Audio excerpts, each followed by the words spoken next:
Sambung pengajian kita daripada kitab Risalah Mu'awanah atau juga dikenali sebagai petunjuk tarikat ke jalan akhirat. Moga-moga Allah mengampuni dosa kita berkat dengan maulid, berkat dengan kitab Imam Haddad. Moga-moga Allah mengampuni dosa kita dan memaafkan segala salah silap kita dan menerima kita seadanya dan menutup segala keaiban kita dan memberikan kita husnul khatimah. Masukkan kita dalam syurga bersama dengan para salihin. Amin. Allahumma amin. Sambung kita pada muka surat 22. 20. 20. 22. 22 api malu. Betul? Baik.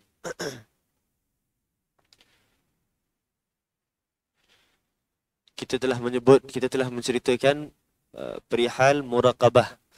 Yang mana kita tahu muraqabah itu adalah sifat seorang hamba yang sentiasa menyedari bahawasanya Tuhannya mengawasi dia. Sentiasa menyedari bahawasanya Allah Ta'ala mengawasi kita. Hujung perenggan dekat atas tu, muka surat 22, perenggan kedua. Disebut, obatilah dirimu itu dengan peringatan-peringatan serupa ini ketika ternyata kelesuannya. Maknanya apa? Ubatkan roh kita, ubatkan semangat kita, ubatkan kita punya ketaatan dan ubatkan kemalasan kita dengan mendapat peringatan-peringatan.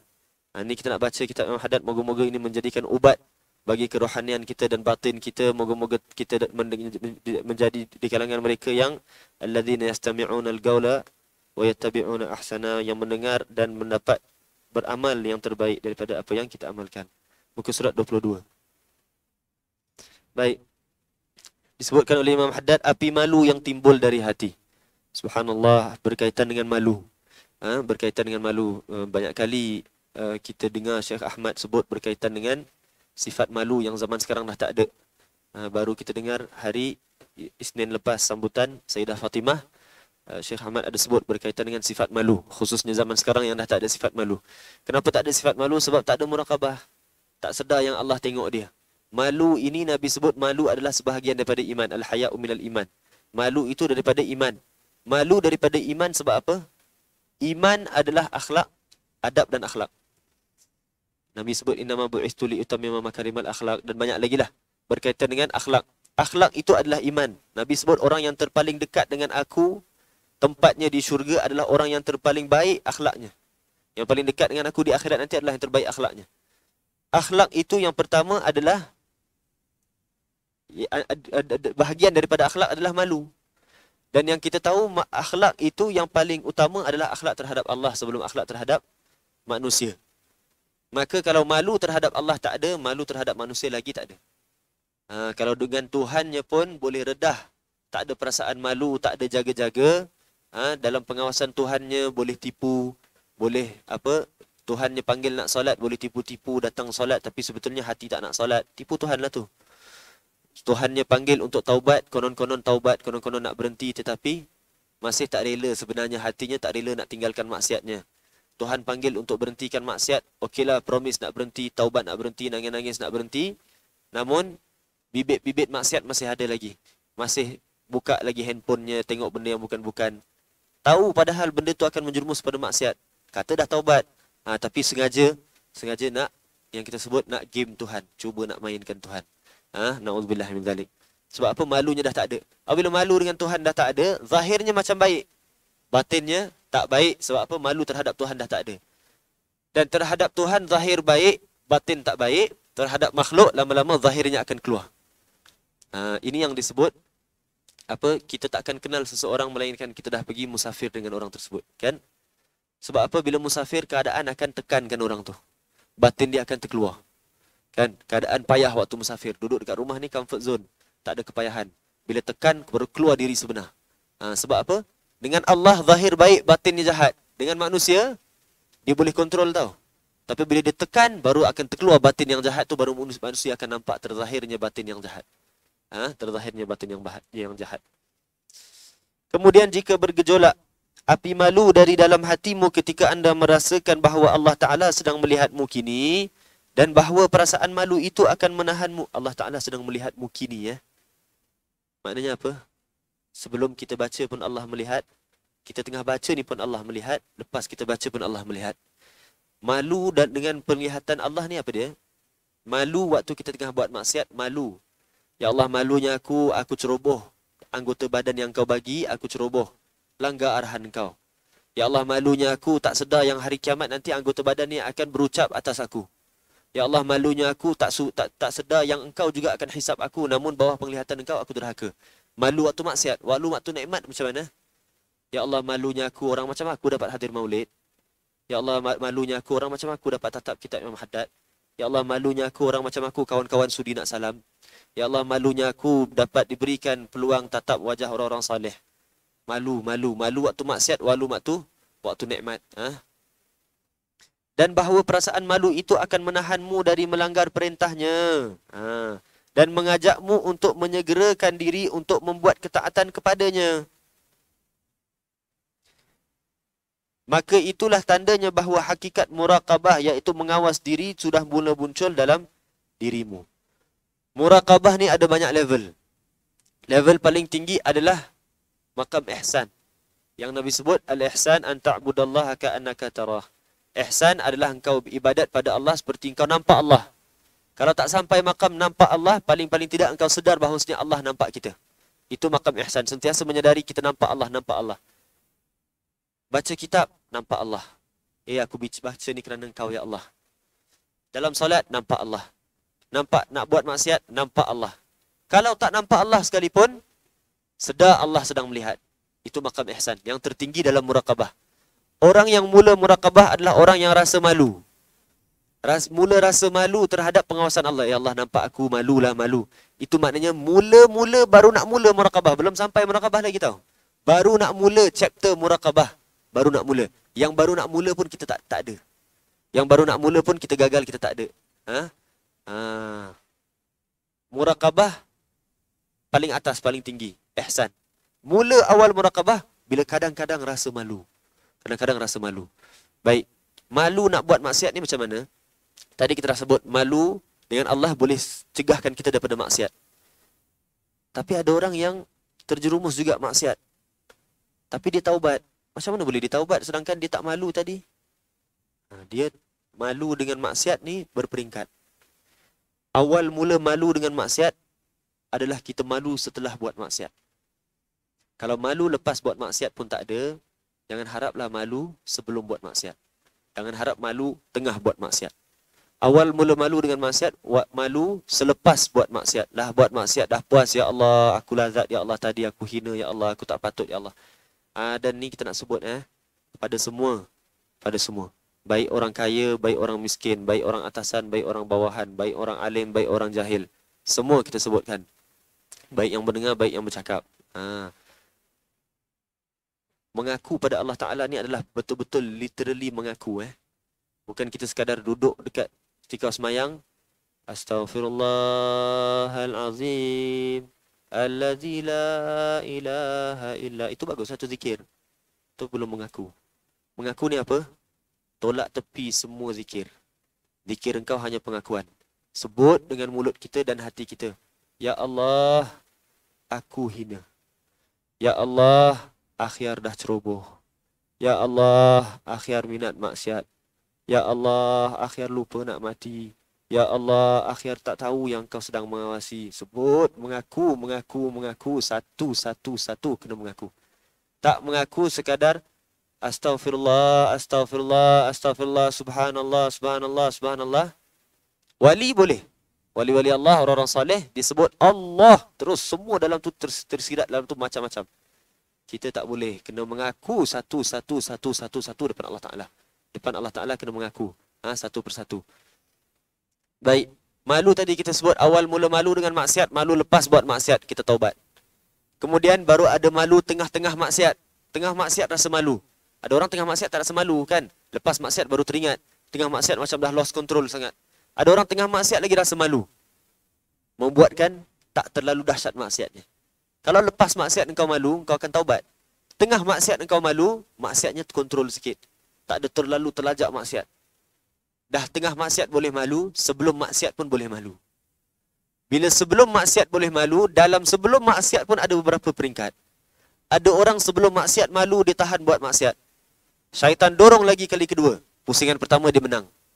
Pusingan kedua syaitan dorong, malu lagi sebelum maksiat, tahan lagi, menang. Pusingan ketiga syaitan dorong, malu lagi, menang.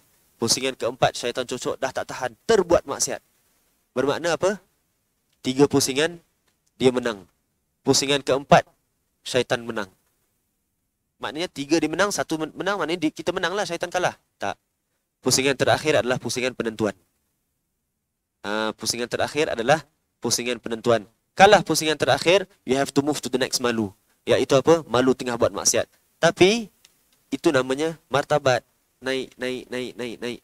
Jangan, oh hari ni aku ahli maksiat, minat dengan maksiat. Belajar ni, dah esok terus aku jadi wali Allah. Bukan, ni proses. Dapat bolehlah. Allah boleh bagi siapa dia nak. Allah nak bagi, Allah punya urusan. Tapi kita ada hukum manusia kita. Ada hukum syariat kita. Tingkatkan. First, jangan every time pusingan pertama dah kalah. Pusingan pertama tahan, kedua tahan. Sepatutnya tahan sampai bila-bila tau. Sebab pusingan terakhir tu boleh jadi khatimah kita, hujung hayat kita. Jadi pusingan terakhir tu kena tahan, tahan, tahan. Terjerumus juga. Ya, barulah ini yang guru kita sebutkan. Ibarat boxing. Boxing, 2 against 1. 2 lawan 1. Confirm 2 menang. Pusingan pertama kalah, kalah, kalah, menang, menang. Kalah, kalah, menang, menang, menang, menang, menang. Kalah, kalah, kalah, kalah. Menang, menang, menang. Kalah, kalah, kalah, kalah. Ting, habis. Khatimah. Kalau yang hujungnya kalah, yang bawah menang atau yang atas menang? Yang berdiri menang atau yang terbaring menang? Yang berdirilah menang. Itu kalau boxing. Yang jurinya hakim. Hakim manusia. Tapi kalau boxing yang jurinya Allah Ta'ala, memang Allah pasangkan 2 musuh, nafsu dan syaitan, yang memang tak terlawan. Sebab apa? Khuliqal insanu min ajal. Apa satu lagi? Manusia tu daif. Apa ayatnya? Wa khuliqal insanu da'ifa. Innal insana khuliqat da'ifa. Wa khuliqal insanu da'ifa. Dan manusia itu dicipta dalam keadaan daif, lemah. Allah hantarkan 2, ini yang apa dalam Ihya sebut juga.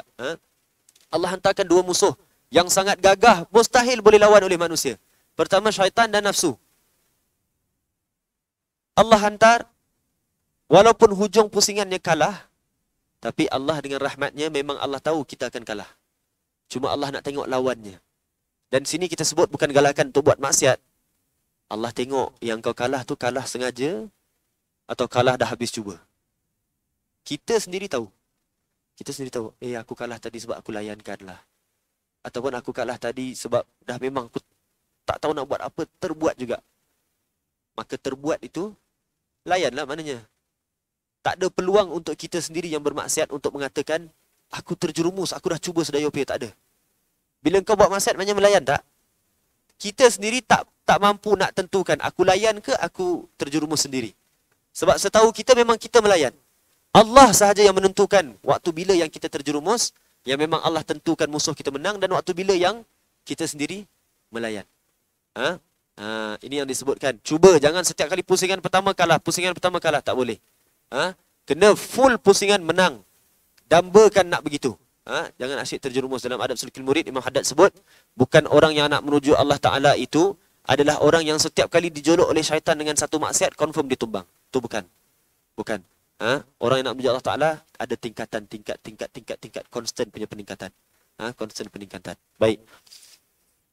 Dan ketahuilah bahawa muraqabah itu adalah termasuk semulia-mulia maqam dan setinggi-tinggi kedudukan serta kemuncak darjat.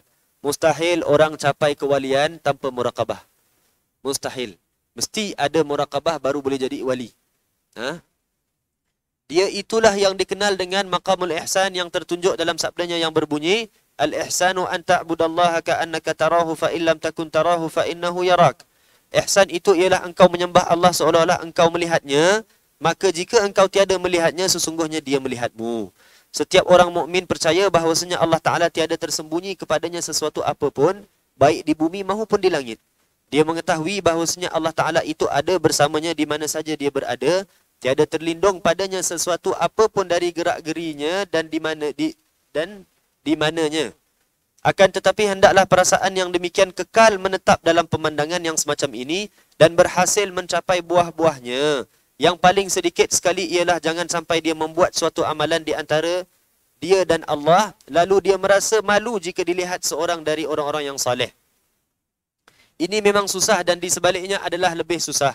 Sehinggalah menjadi hamba itu pada akhirnya terpaku dengan Allah serta fana dari semua apapun selain dia. Tegasnya dia telah gaib dari semua ciptaan di muka alam ini apabila dia dapat menyaksikan kebenaran yakni Allah Ta'ala dan akan menuju ke tempat kebenaran di sisi Raja yang Maha Berkuasa. Faham tak? Hujung ni faham tak? Susah nak faham. Ayat dia berbelit-belit sikit. Maknanya apa?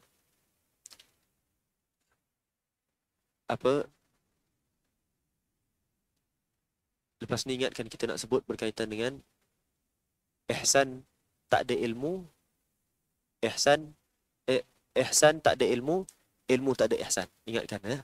Baik. Hujung ni disebut apa? Hujung ni disebut berkaitan dengan orang. Tadi sebelum ni kan, pengajian sebelum ni kita dah sebut. Kalau kita bukan orang yang sampai terus pada Allah Ta'ala, kita pupukkan perasaan malu terhadap Allah dengan mengingatkan diri kita, kau malulah. Malaikat adalah kiri kanan. Nampak? Level kita belum sampai Allah. Kita ingat dengan malaikat. Sampai pada Allah melalui malaikat. Kalau malaikat pun tak boleh, kau ingatlah. Allah kan dah janji azab bagi orang yang derhaka. Kita sampai pada Allah melalui neraka. Melalui azab, ancaman. Kau ingatlah, janganlah buat maksiat. Semangat sikit buat taat. Allah janji syurga. Bidadari. Jadi, kita sampai pada Allah dengan ganjarannya. Level. Sama juga dekat sini. Disebut apa? Apabila kita buat amalan, contoh kita buat amalan. Duduk sekarang dengan ada Syekh Ahmad. Ustaz Syahir pun ada. Duduk dengan Syekh Ahmad dengan Ustaz Syahir. Agaklah kita, kalau nak buat maksiat, contoh, ada duit dekat sini, RM100. Ada duit dekat luar sana, jauh, RM30. Tapi yang dekat sini RM100 depan Syekh Ahmad dengan Ustaz Syahir. Kan? Dekat sana RM30, dikelilingi oleh pencuri-pencuri semuanya. Mana yang lebih kita nak mencuri? Adakah 100 atau 30? 30. Kalau 100 juga kau curi, maknanya kau memang tak ada malu punya orang. Ni depan orang alim, orang baik kan, guru-guru kita, takkan 100 lah, 100 lagi untung, 30 tak 30, 100 tak 100, kau ambil 100 juga. Maknanya teruk lah tu, kan? Dah dahsyat sangat kau punya accounting tu lah maknanya. Kan? Jadi, kita mesti ambil yang 30. Sebab apa? Paling-paling pun dapat juga 30. Tapi dikelilingi oleh pencuri. Aku pun tak malu. Aku pun one of them. Pencuri juga. Tapi kalau depannya walaupun 100, walaupun 100,000, aku tak curi. Sebab apa? Orang soleh ada. Orang baik ada. Ini maksud Imam Haddad. Kalau kita tak mencuri ataupun tak bermaksiat, ataupun kita buat taat, kerana malu pada orang soleh di hadapan kita, bagus. Namun kena ingat, yang kita rasa diawasi oleh mereka itu semata-mata kerana mereka orang yang diangkat oleh Allah. Maka malu kita di hadapan mereka tetap kerana Allah. Ini yang disebut oleh Imam Haddad. Jangan sampai kita tersangkut dengan makhluk. Depan guru-guru, baik, taat, khidmat, sana sini rajin. Tapi jangan lupa, yang kita buat memang depan dia. Bagus. Jangan sampai kita pun, ala guru aku makhluk, aku buat kerana Allah. Tak bagus jugalah. Guru kita yang sampai kita pada Allah Ta'ala kan. Wasilah kita kepada Allah Ta'ala. Jadi depan guru kita ekstra malu. Depan guru kita ekstra taat. Bagus, memang begitu. Namun dalam kita ekstra kena ingat. Bukan kerana gurunya. Macam kerana guru, tapi hakikatnya bukan kerana guru. Kerana aku malu dengan orang yang dipandang oleh Allah Ta'ala. Allah pandang dia, aku dekat dengan dia. Allah mungkin pandang dia dalam keadaan Allah mengawasi aku juga. Contoh ginilah. Macam tadi kita buat satu. Satu lagi. Orang mencuri dekat tepi jalan. Dan orang mencuri dalam istana. Di sisi raja. Mana lagi teruk? Di sisi raja lah. Kan? Dekat dalam balai rong raja. Dekat dengan raja. Engkau tetap mencuri. Lagi teruk, lagi dahsyat. Kan? Orang pikat perempuan. Tepi jalan. Dan orang pikat perempuan. Puteri raja. Mana lagi teruk? puteri raja engkau ni tak agak-agak, puteri raja pun engkau sebat. Situlah kan. Kan lagi hina, lagi teruk. Maknanya apa? Kita depan orang biasa, biasa. Tapi dengan orang soleh lain macam semangat kita, lain macam malu kita. Bagus. Itu bagus. Maknanya kita kenal barang yang dihargai oleh Allah. Benda yang dipandang oleh Allah. Makhluk yang diangkat oleh Allah Ta'ala. Kita kenal. Tapi tak aku semangat melainkan sebab engkaunya bersambung dengan Allah. Aku nak Allahnya hakikatnya. Walaupun aku nak redha engkau, tapi sebab redha engkau sampaikan aku pada Allah. Itu kena faham. Khidmat dengan ibu bapa. Kerana apa? Bukan nakkan ibu bapanya. Nakkan redha dari ibu bapa sebab Allah sebut redha ibu bapa sampai pada redha Allah. Hakikatnya nak Allah juga. Itu hakikatnya. Ini yang disebut oleh Imam Haddad. Sehinggalah apabila kita kenal perkara ni, setiap kita nampak orang, kenapa aku buat ni? Kerana Allah. Nampak cikgu, aku belajar. Sebab apa? Kerana Allah. Cikgu ni aku ada adab, ada amanah dengan cikgu aku. Kerana Allah. Semuanya dengan Allah. Maka Imam Haddad sebut, apabila kita pandang setiap perkara kita buat di hadapan makhluk, semata-mata kerana Allah, kita akan capai maqam fana. Fana fillah. Sampai maqam yang semua benda kita sedar, semua benda fana, semua benda sirna. Semua benda akan hancur, yang kekal hanya Allah. Wa yabqa wajhu rabbika dzul jalali wal ikram. Yang kekal hanyalah wajah Allah Ta'ala. Zat Allah sahaja yang kekal. Yang lain semua fana. Yafna apa? Yallah bizarrah min mahabbatillah. Yafna biha an kulli ma siwallah. Ya Allah, sebesar zarrah sahaja. Kalau aku kenal engkau sebesar zarrah sahaja, ya Allah, akan hancurlah, hilanglah semua benda, lenyap semua benda. Subhanallah. Kenal Allah sikit sahaja. Yang kita ni tak hancur-hancur semua benda ni sebab apa? Sebab tak kenal Allah. Tak kenal Allah. Takkan sebesar zarrah pun tak. Tak. Sebab apa?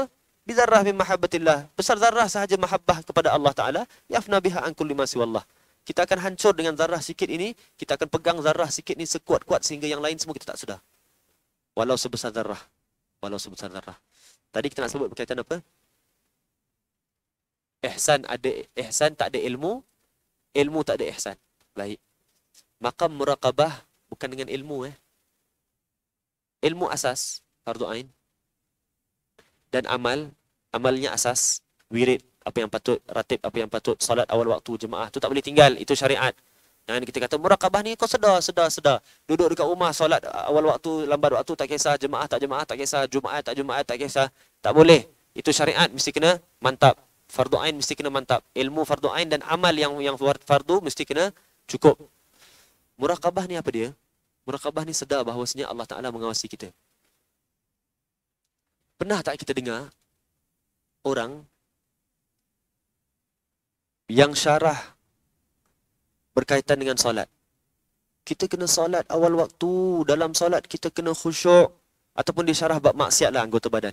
Anggota badan kena jaga, mata kena jaga, tunduk pandangan. Jangan kau pandang pada dunia penuh selera. Jangan kau pandang pada perempuan yang bukan mahram. Jangan kau pandang pada muda belia, amrat. Ini jantan dengan jantan pun jadi isu sekarang kan. Jangan pandang benda yang bukan-bukan. Jaga mata. Nampak maksiat, tundukkan. Dianya syarah. Syarah. Dia boleh quote lagi. Inna sam'a wal basara wal fu'ad. Semua disebutlah ayat-ayat macam-macam. Kan? Al-yawma nakhtimu ala afwahim. Semua disebut. Macam-macam ayat disebut.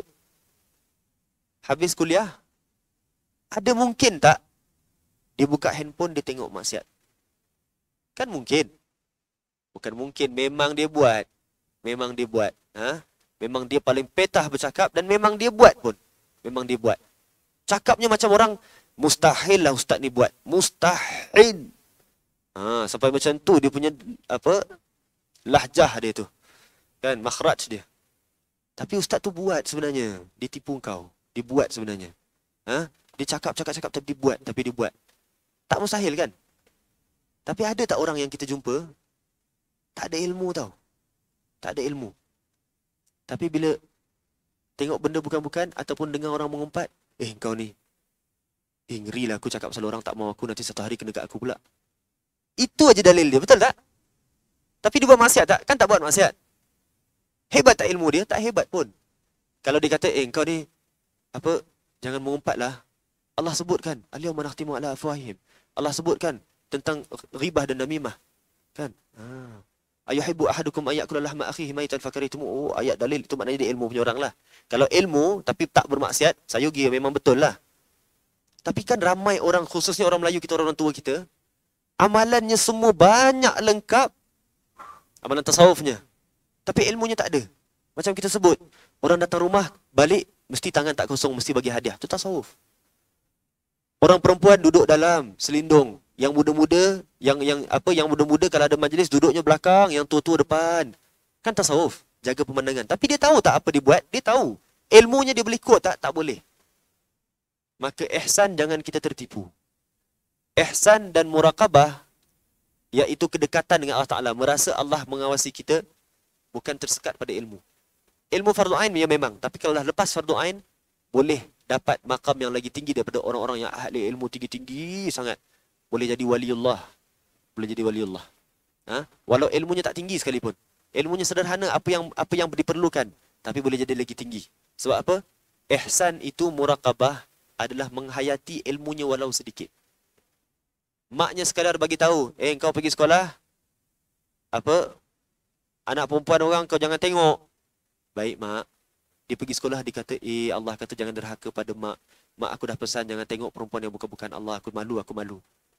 Besar tak dalil dia? Tak besar. Tapi hati dia halus dengan Allah Ta'ala. Hati dia tulus dengan Allah Ta'ala. Kasih sayang dia pada mak dia ikhlas.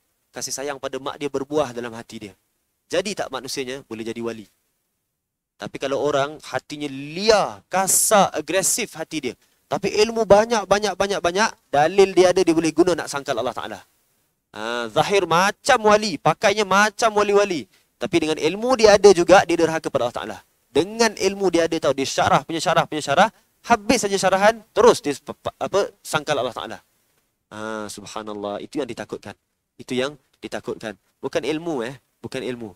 Belajar tinggi-tinggi sampai boleh jadi qadi, boleh jadi mufti.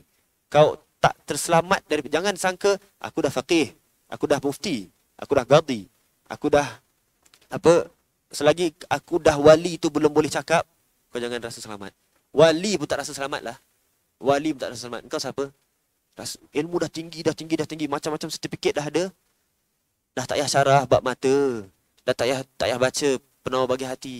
Bacanya kitab yang besar-besar yang kita sebut pun belit-belit nama dia. No, orang yang tinggi ilmunya pun, you have to train this. Ilmu tak menjaminkan. Menjaminkan apa? Ketulusan engkau pada Allah Ta'ala.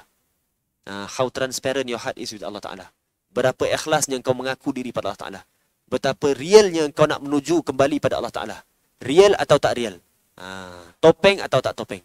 Itu yang menentukan kedekatan kita dengan Allah Ta'ala. Wallahu a'lam. Ini kita sebut berkaitan dengan perihal kebatinan pula. Subhanallah. Nanti Imam Haddad akan masuk lagi. Ini perihal kebatinan, nanti akan masuk perihal menjaga waktu. Batin kita tak boleh dicemarkan. Batin adalah tempat yang Allah pandang. Allah bila nak pandang, Allah pandang pada batin. Batin kena jaga. Batin kita kena jaga. Batin kita ibarat badan kita. Ibarat kepala kita. Kita pakai helmet. Kalau nak accident, sebelum accident, kita letak rasa selamat sikit sebab ada helmet. Tapi kalau tak ada helmet, kita akan guna badan kita nak lindung kepala kita. Betul? Sebab kepala lagi penting dari badan. Tapi kalau ada helmet kan, selesa sikit. Batin ni ibarat kepala. Batin yang paling berharga dalam diri kita. Once kau cemarkan batin sahaja, macam dah tak ada nilai dah diri kau. Batin tak boleh dicemarkan. Aku tak nak mengumpat. Aku tak nak pandang yang haram. Aku tak nak dengar benda yang bukan-bukan. Aku tak nak mengadu domba. Aku tak nak mendengar keaiban orang lain. Aku tak nak dengar benda yang bukan-bukan. Tak nak cakap benda yang tak senonoh. Sebab apa? Semua sebab nak jaga batin.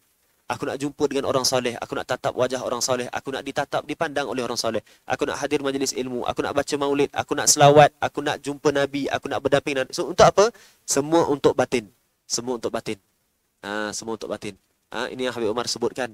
Taklah Habib Umar tu bangunkan Darul Mustafa. Tak dibuat semua majlis. Ni semua tak ada tau. Ni semua takkan ada kalau guru-guru kita tak nak jaga batin. Semua kita buat ni is a career, is a job untuk batin umat. Yang kita buat ni maulid ni, kenapa kena ada maulid? Ialah keberkatan, rahmat. Untuk apa rahmat? Untuk apa keberkatan? Awal mula sebabnya yang paling penting adalah batin. Batin umat perlu dijaga. Melalui apa? Maulid, wakil umat baca maulid. Sebar rahmat, sebar selawat, sebar keberkatan selawat. Untuk apa? Batin. Semuanya untuk batin. Batin kena sangat-sangat jaga. Nabi sebut at-taqwa hahuna tu di dalam dadanya. Dada zahir, batinnya adalah intipatinya. Batin kena dijaga. Batin jaga. Jaga dengan apa? Jaga dengan banyak taat. Nanti makin kita banyak taat, makin kita nak jaga batin, makin syaitan akan hantarkan general yang lagi tinggi. Makin kita rasa, kenapa aku senang nak riak? Kenapa aku senang nak mengumpat orang sekarang? Kenapa aku makin seronok duduk dalam majlis mengumpat? Kenapa aku makin suka cakap benda-benda yang tak senonoh? Kenapa aku makin suka? Sebab apa? Syaitan hantar lagi tinggi. Sebab apa? Kita dah mula fokus kepada titik yang betul. Sebelum ni kita tak fokus tau. Sebelum ni kita fikir hanya, pakailah macam orang surau. Baca Quran lah biar lenggok-lenggok. Faham tafsir lah supaya boleh syarahkan. Baca hadis ramai-ramai supaya rasa baik dengan maksiat aku buat.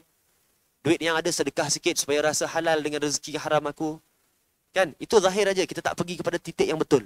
Once pergi pada batin sahaja, ratib, istighfar, bangun malam, taubat, jemaah, jumpa orang saleh, ditatap oleh orang saleh, belajar fardu ain. Semua kan untuk batin. Dah kita pergi pada titik yang betul, syaitan akan cuak lah. Dia hantar general yang lagi tinggi, baru kita akan tercabar. Macam sebelum ni tak tercabar langsung. Tiba-tiba maksiat kita buat dahsyat semuanya. Semuanya adalah syaitan punya kerja. Jaga batin. Kalau jatuh sekalipun, jangan jatuh terlalu bawah. Jangan biar jatuh terlalu. Batin ni sangat berharga. Allah dah bukakan batin kita, Allah dah angkatkan batin kita. Maknanya apa? Kita makin kenal Allah tau. Makin kenal Allah. Kenal Allah tu adalah khazanah yang sangat berharga. So batin kita kena sangat jaga. Situlah masuknya cahaya selawat, situlah masuknya cahaya nazrah wali-wali, situlah masuk keberkatan maulid, situ masuk segala-galanya. Batin kita sangat perlu dijaga. Jangan sampai terbocor. Kalau dah terbocor sikit pun, tampal cepat-cepat. Cepat-cepat refresh balik your batin. Jangan sampai lesu dengan maksiat. Dah lah aku buat maksiat lah, aku dah seronok dah, biarlah aku tak nak taat. No. Batin kita don't deserve that. Cepat-cepat bangkit balik. Batin kita kena ditampal secepat mungkin. Naik. Sampai satu tahap, kita dah tak boleh turun lagi. Itu makam wali-wali Allah. Wallahu a'lam. Kita minta kepada Syekh Ahmad untuk bacakan doa.